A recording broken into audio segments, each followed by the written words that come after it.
Hola, soy Elaina Costa, socióloga, investigadora asociada al Cuban Research Institute de Florida International University y directora ejecutiva de Cuido 60. Quiero compartir con ustedes algunas reflexiones sobre los recientes acontecimientos relacionados con el estallido social del domingo 11 de julio en Cuba, y básicamente me voy a concentrar sobre todo en los aspectos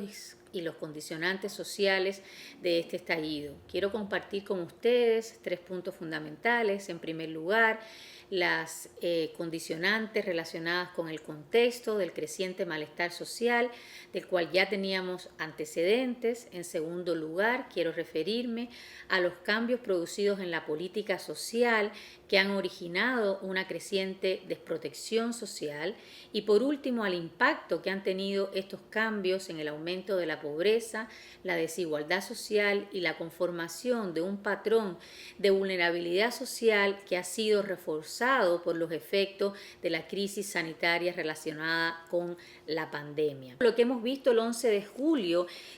es una manifestación masiva de esas expresiones de descontento que se han salido de las redes sociales, que había sido el lugar obviamente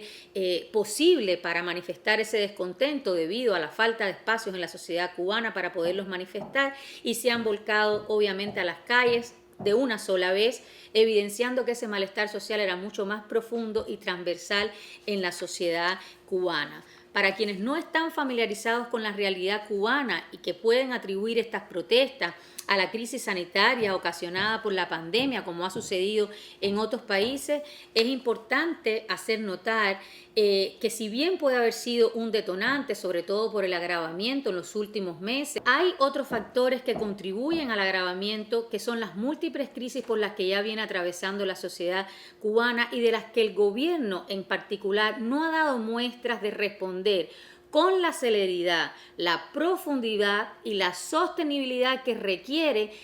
la gravedad de la crisis por la que atraviesa la sociedad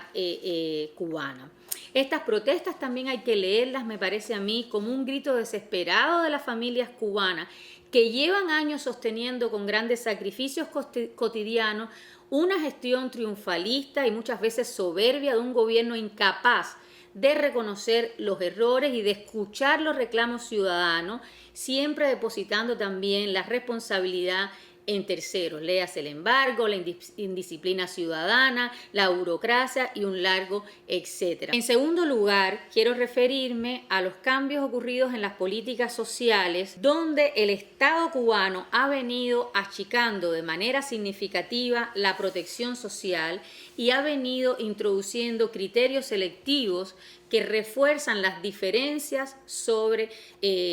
los criterios de igualdad. Esos cambios en la política social han traspasado hacia la familia las responsabilidades del cuidado y de la atención. Se ha declarado por el mismo gobierno que el Estado ya no puede con todo, por lo tanto se produjo un deterioro significativo de los indicadores de asistencia social, abandonando de manera paulatina los criterios igualitaristas tan presentes en el proyecto inicial de la revolución. Además, por el contrario, se han introducido medidas que refuerzan estas desigualdades, como la introducción de la venta de productos de primera necesidad en moneda libremente convertible. El impacto ha sido claramente negativo para toda la población en medio de una crisis sanitaria. Por último, todas estas medidas, todos estos cambios en la política social y las recientes medidas tomadas por el gobierno cubano no han hecho sino impactar profundamente en el aumento de la pobreza y la desigualdad social que ya venía incrementándose en la sociedad cubana. Y ahí el rol de la asistencia social en contener el empobrecimiento y proteger a los grupos vulnerables ha sido muy limitado y acotado. Por último, hay que agregar que además tiene un alto contenido racial, los elementos y las condiciones en que viven los grupos poblacionales y las familias negras y mestizas obviamente son más desfavorecidas que el resto de la población cubana. Esta crisis no se resuelve con un paquete de medidas o con medidas domésticas que alivien tal o más cual solución. Necesitamos una reforma urgente e integral de la política social en Cuba, del régimen de bienestar. Si el sistema político continúa siendo inmutable, es muy difícil que estos cambios puedan producirse.